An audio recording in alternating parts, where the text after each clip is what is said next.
This is Find Your Dream Job, the podcast that helps you get hired, have the career you want, and make a difference in life. I'm your host, Mac Pritchard. I'm also the founder of Mac's List.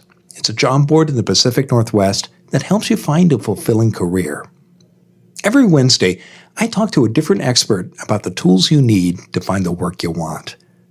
One of the toughest career challenges people often struggle with is setting job search goals. Here today to talk about how to define your job search goals is Brandy Richardson. She's the Human Resource Administrator at the Cascades Project.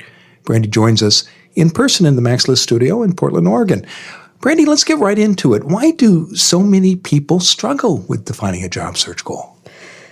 A lot of the time when people are looking for a job, they're doing it from a place of need and they're being more emotional and reactionary than they are thoughtful about the process.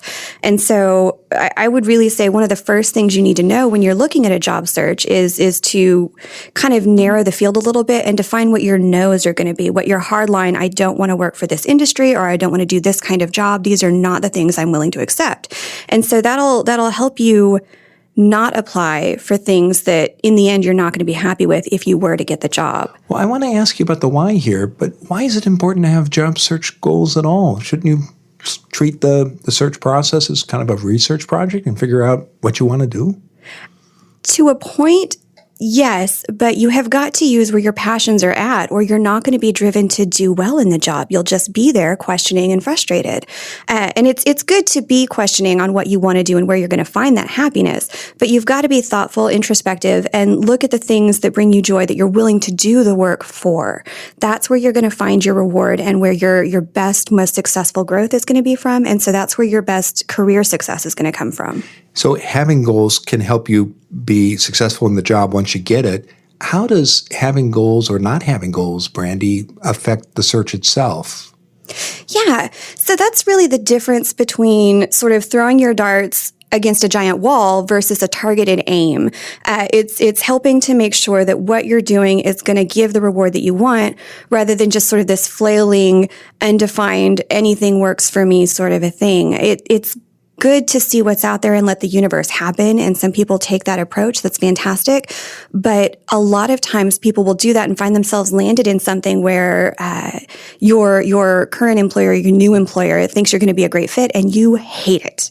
And when you know in the interview process or the first day or week or month of the job that you're going to leave, you've made a mistake. And it's okay to own that. Like we've got to accept that mistakes happen. That's how we learn and grow and do better.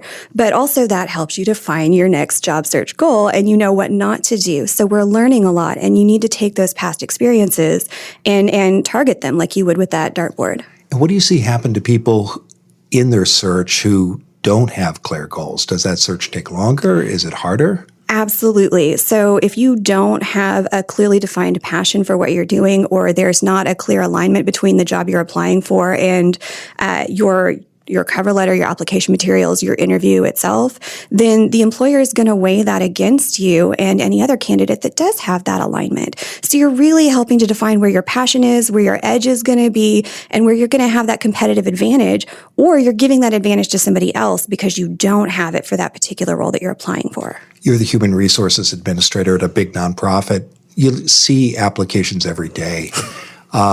When you are reviewing applications, what can you tell if somebody isn't clear about their job search goals? And if you can, what are you seeing in those materials? Oh, yes. You can almost always tell at the first 15-second glance, maybe even less, if somebody has got a defined job search goal or not. And that will come through in a couple of different ways. The resume will have a wide array of experience across a broad spectrum, and that's not immediately a negative thing. Eclectic experience can be very helpful and very transferable. But if that does not also show, like in the cover letter or the email submitting the application, that there is some sort of thoughtful process in applying for whatever we've got posted that you're interested in, we're going to know. It's going to come across like, why us? Are we just paying a job and you want this particular ticket? Or are you just seeing who's going to grab with this random piece of bait? It's really clear, especially, this is a pet peeve of mine, frankly. Cover letters. If you use a boilerplate cover letter and you just do a word search change for the employer, you're going to have errors come through and it's going to be painfully obvious. And it's one of the fastest ways to get on my no list. Why is that? Why shouldn't someone say and create a decent generic cover letter and do a search and replace and drop in the name of the company? Why isn't that an effective strategy?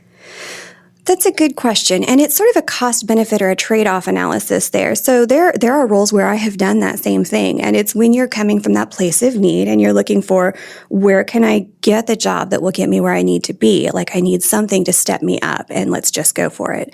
The problem with that is, again, that competitive advantage is going to go missing. Your alignment with the agency or the organization is not going to be clearly present. And it's a little bit rude, frankly, on the employer side to see that you didn't even bother to make sure that it was consistent all the way through, or that it was specifically tailored in even the minorest way beyond just the name change to that organization. So what would you say to a listener, Brandy, who's thinking, well, I'm sorry, I need to find a job, and I need to get out as many applications as possible. I don't have time to customize my cover letter or my resume for your organization. So that becomes a question of quality versus quantity, right? Is volume really going to get you what you want?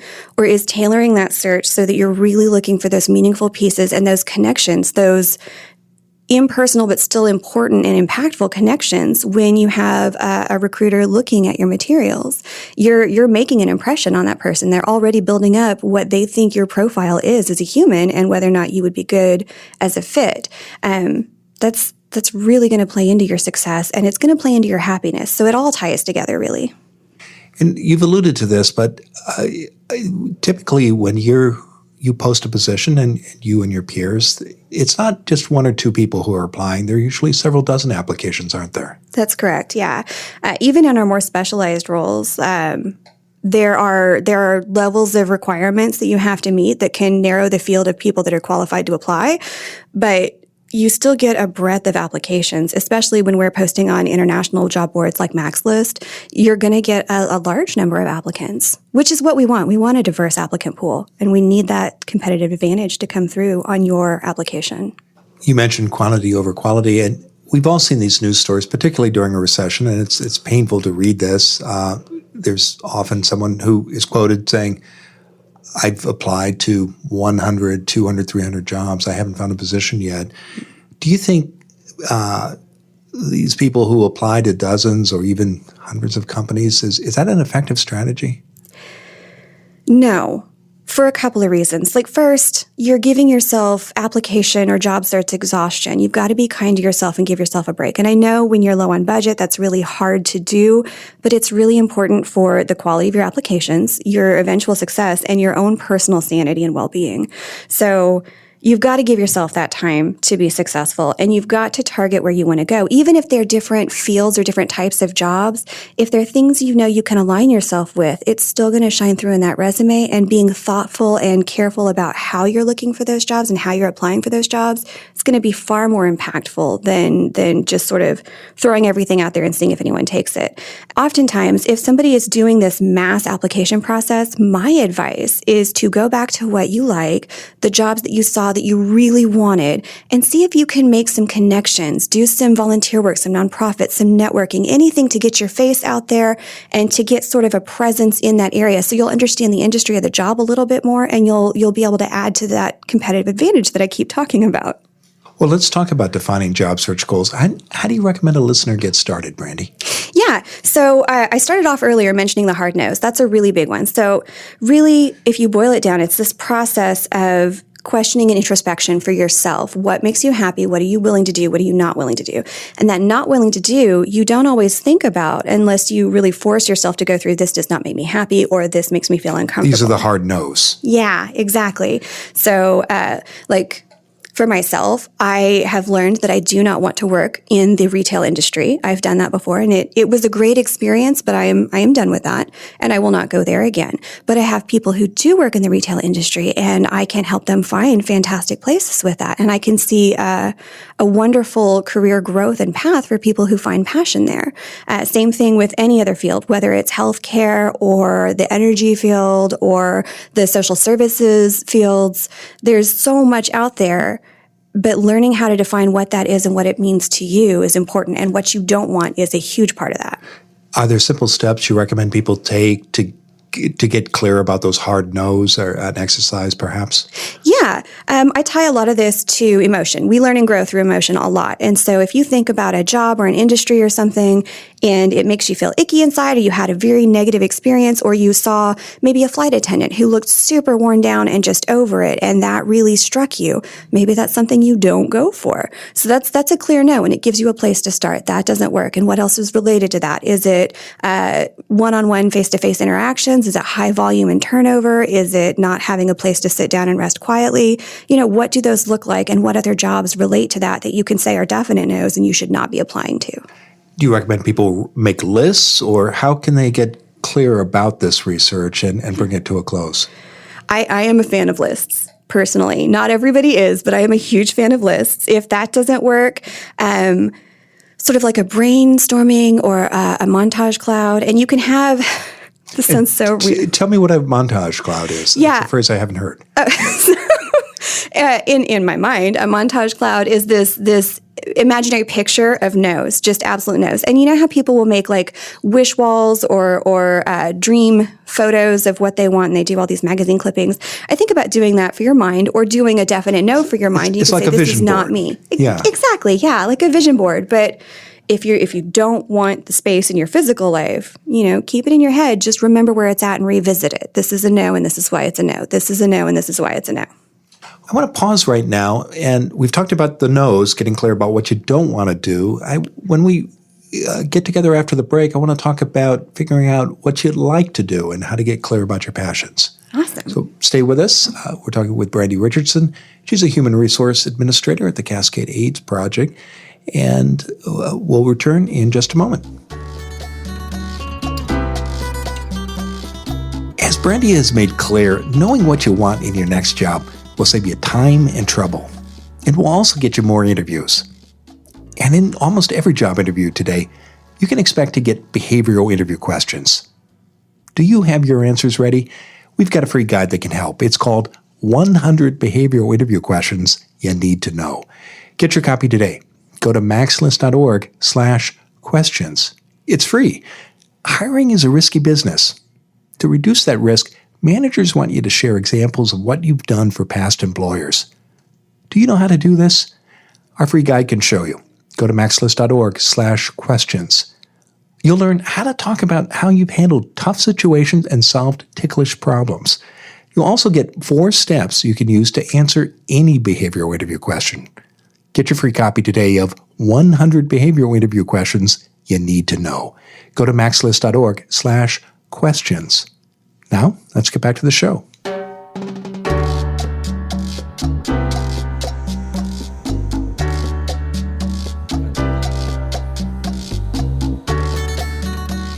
We're back in the Max List studio.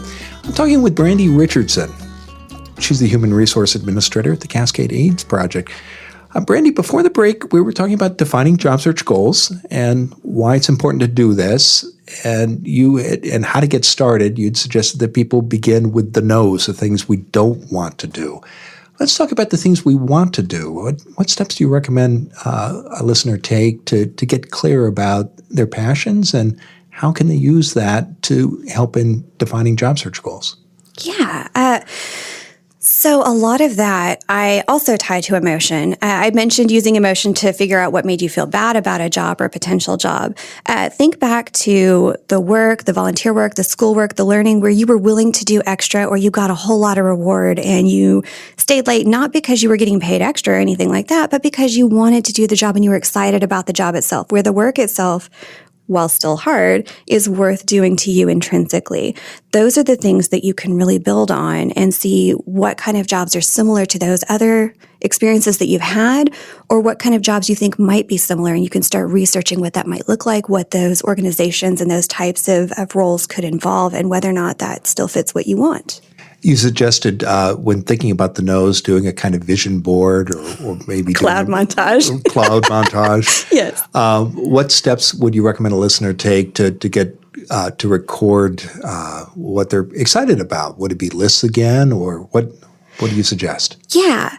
So actually, one of my favorite interview questions is thinking back to your proudest, happiest moment and what that looks like. And if you can pull that from a work experience, then that's going to really help you have a major defining point in what gives you reward and what those jobs should look like in the future for you and for you to be successful.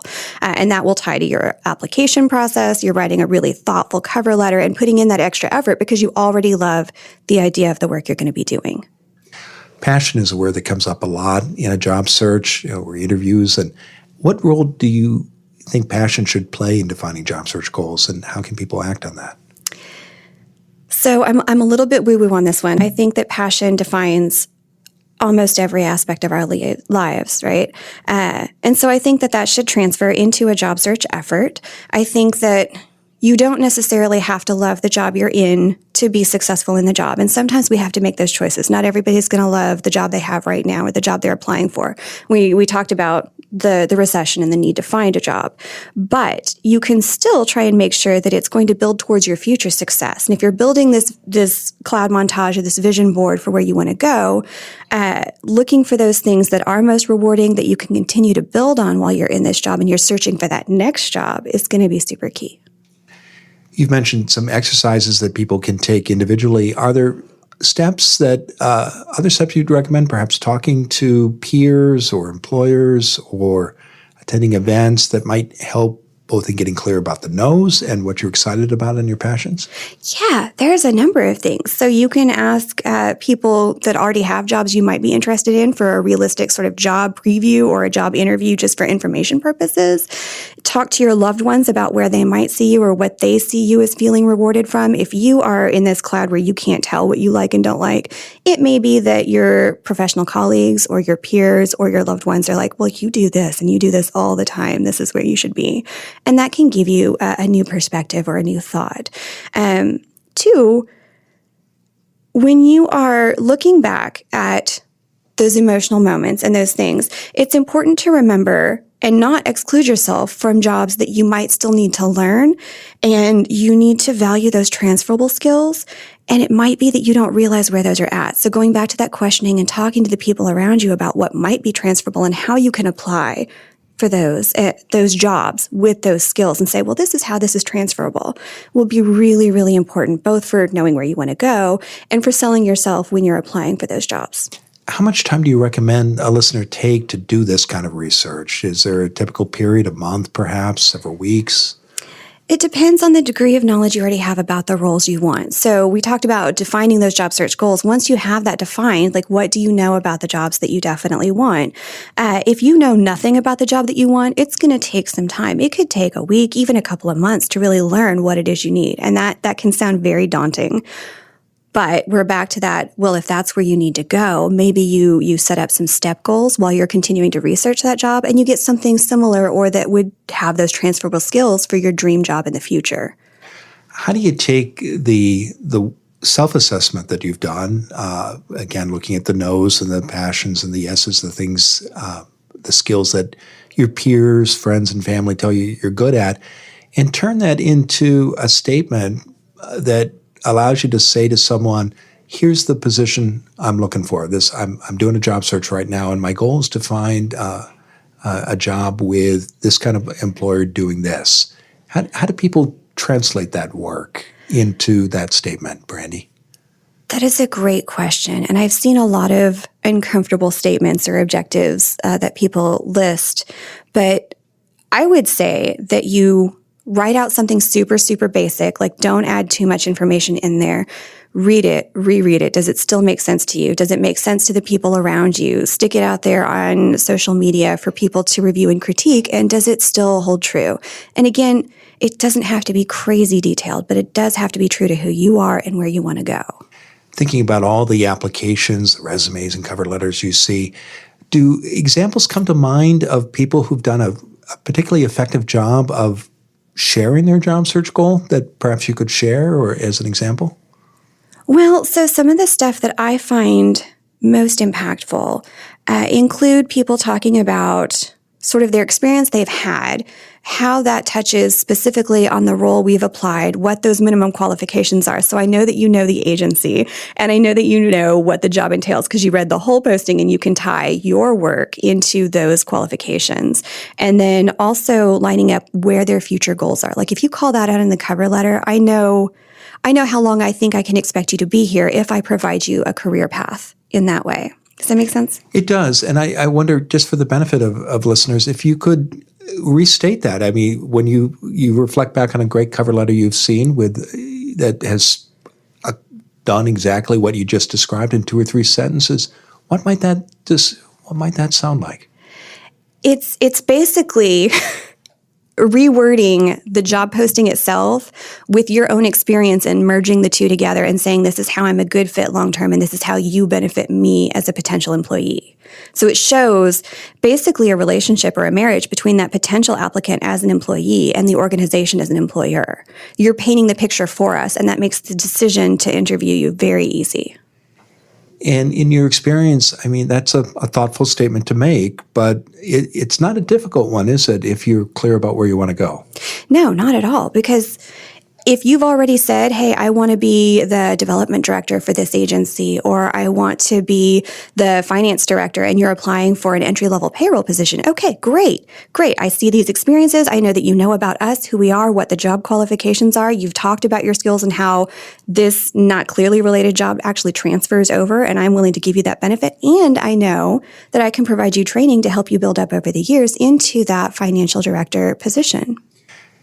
Can you talk more about transferable skills? Because sometimes if the people want to make a switch from one position to a completely different field, when you're reviewing applications, what is persuasive to you?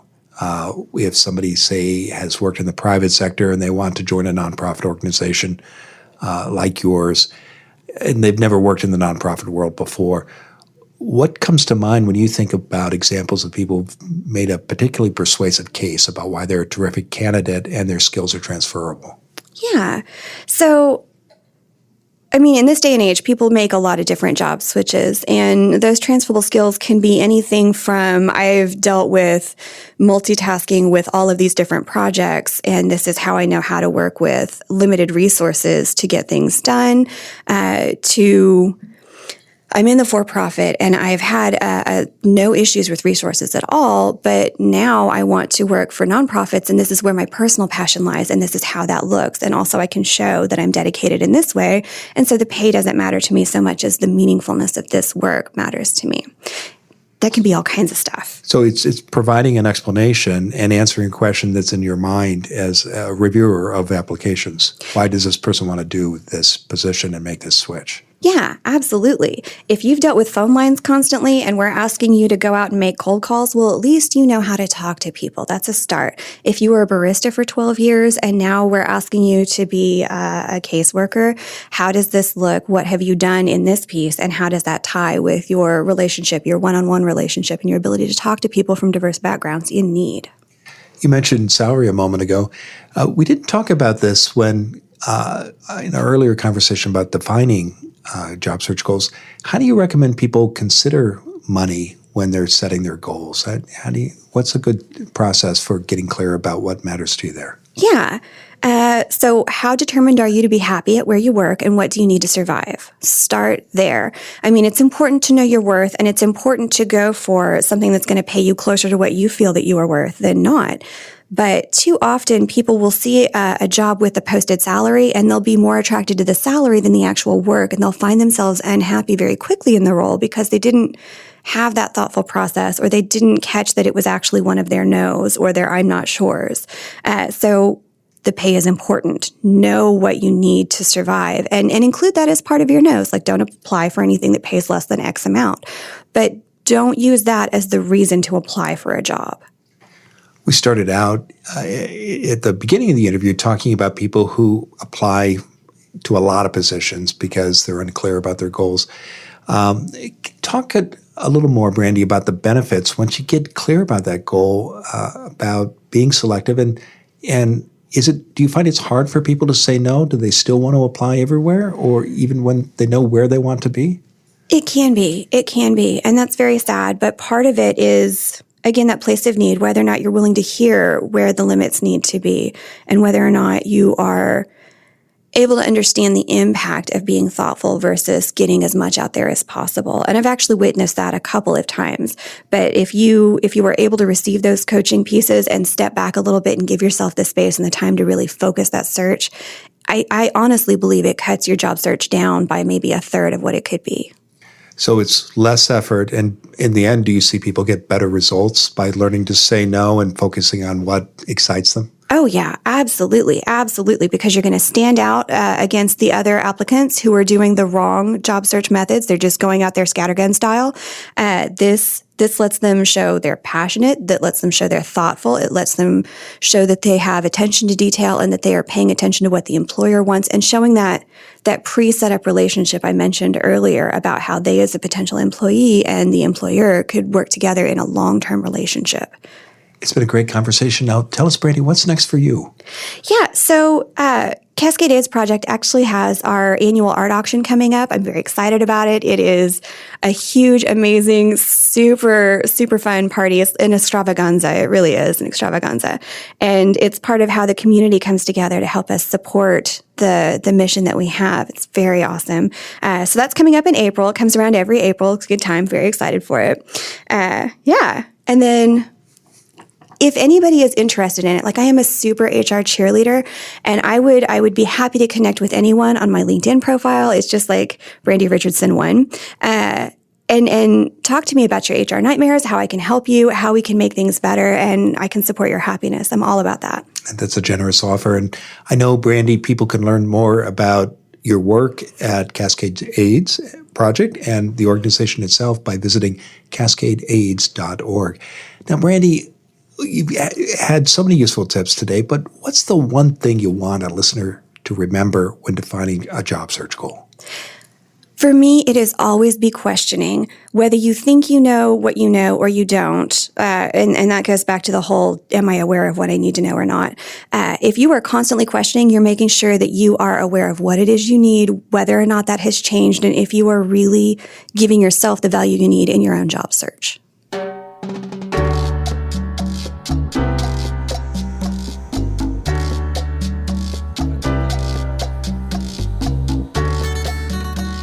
After listening to Brandy, I'm sure you agree about the importance of setting a clear job search goal.